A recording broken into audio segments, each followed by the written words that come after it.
Hello, my dear viewer. Today we have couple revenge stories. Let's begin. First story.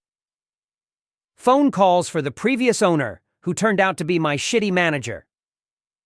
Mobile phones became common in my country around 2004, just as I finished high school. My parents bought me my first phone, a second-hand Nokia. It was bulky and basic, but I promised myself that someday I'd buy a new phone with my own money. When college started, I had a 2-hour daily commute.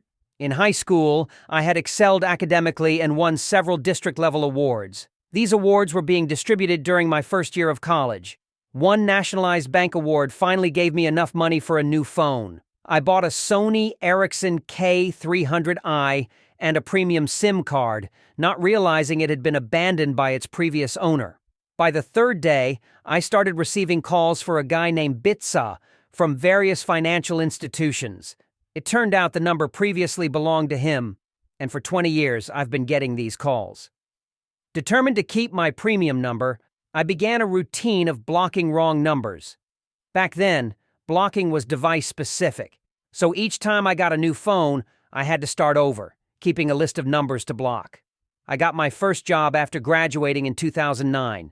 Around 2010, I was assigned to a new project with a notorious reputation for burning people out due to a nefarious project manager named Bits.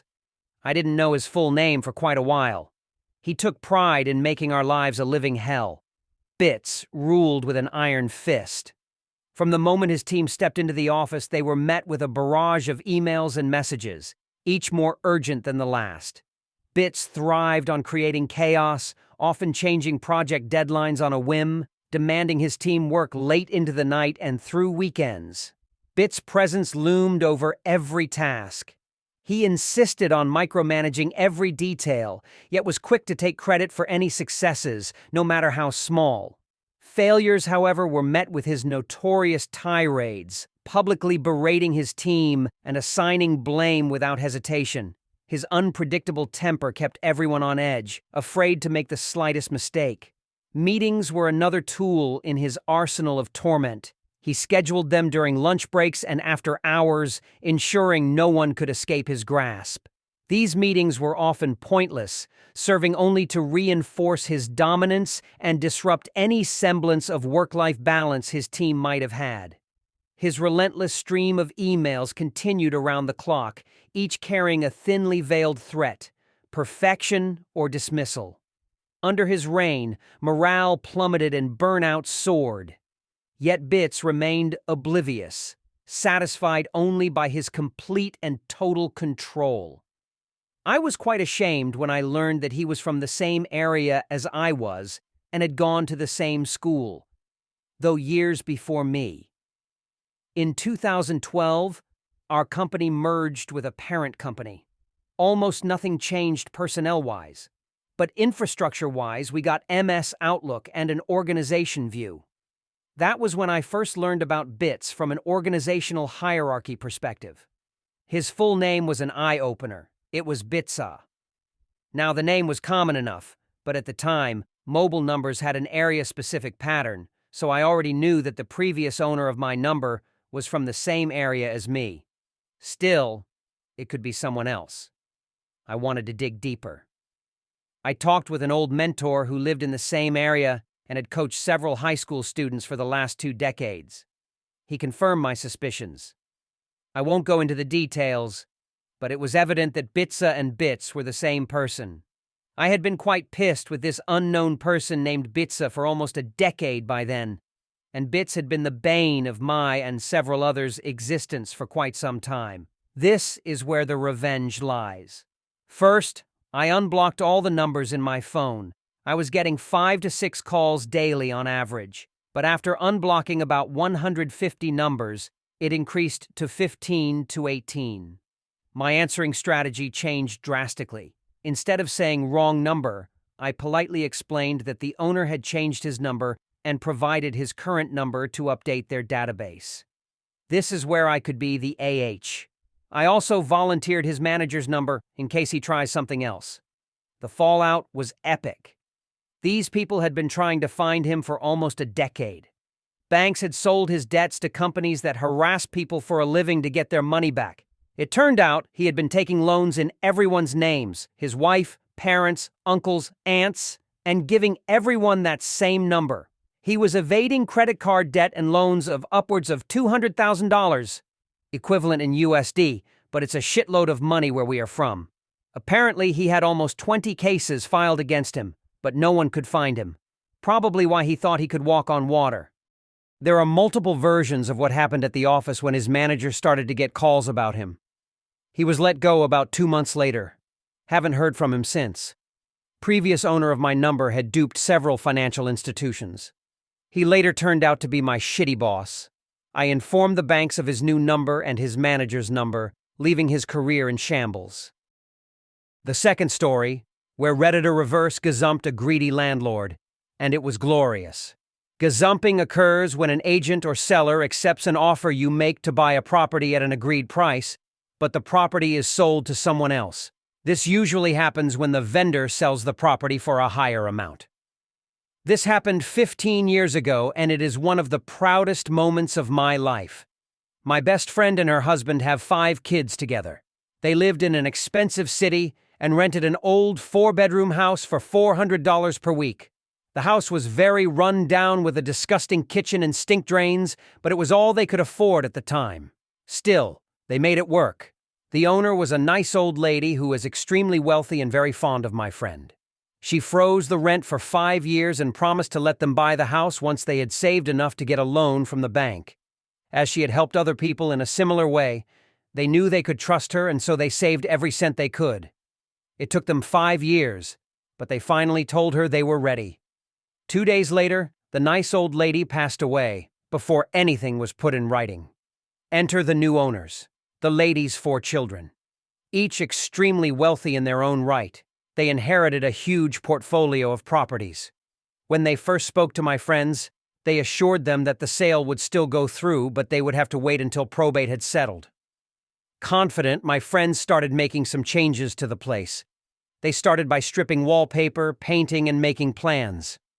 Finally, probate was settled, and the owners agreed to go ahead with the sale for the previously agreed price. My friends applied for the loan, but to their shock, it was refused. The owners had raised the asking price by $80,000 without telling my friends. To make things even worse, the house would be put on the open market. In 7 days, there would be an open house and, with the market the way it was, it would probably sell immediately. My friends were devastated. They might be able to borrow enough, but it would take longer than a week to get. To make matters worse, property prices had soared recently and rents had gone up a lot whilst theirs had been frozen. Not only were my friends going to struggle to get the money, if the place was sold to someone else and they were asked for a higher rent or were evicted, it would be nearly impossible to find an affordable place with more than 2 bedrooms. I was scared for my friends, but I was also incandescently angry. Those greedy sods were some of the wealthiest people in the city. They were screwing over a struggling family for less than $20,000 each. They didn't need the money. It is pure greed, and it was obvious that they'd always planned to do this. So while my friends scrambled to come up with the money, I started plotting. I looked up advice on what helps to make a sale. We needed to make the place as undesirable as possible without making my friends look like bad tenants. Uncluttered. We moved all the furniture in from the walls, added some extra furniture and borrowed ornaments, and hung a load of motorcycle memorabilia on the walls. The place felt more smaller. Smell. My friend boiled a head of cabbage on the stove, and we sprayed ammonia around the front and back doors, because it smells like all the neighborhood cats had been marking their territory. We also poured 24 rotten eggs down the drain to make it smell like sewer gas. Neighborhood. We started calling friends for help. Anybody with a loud and crappy car was asked to do a few laps in front of the block during the open day. The street was unusually busy that day. Everyone we knew found a reason to drive by. It was practically rush hour. Also, we obtained a moldy old couch and dumped in front yard of the neighbor across the road, with permission, of course. We called out mates from the rugby club, full contact football without any of that soft padding. A big portion of our club are very large men. The next-door neighbor set up a BBQ in their front yard and we offered free food and cheap beer. They came on motorcycles wearing their roughest gear. There was quite a crowd. A lot of people showed up for the open day. Quite a few were in and out within minutes. One lady sat in her car and watched the party next door before driving away. The one bloke who stayed any length time was brave enough to start up a conversation with someone leaving the party.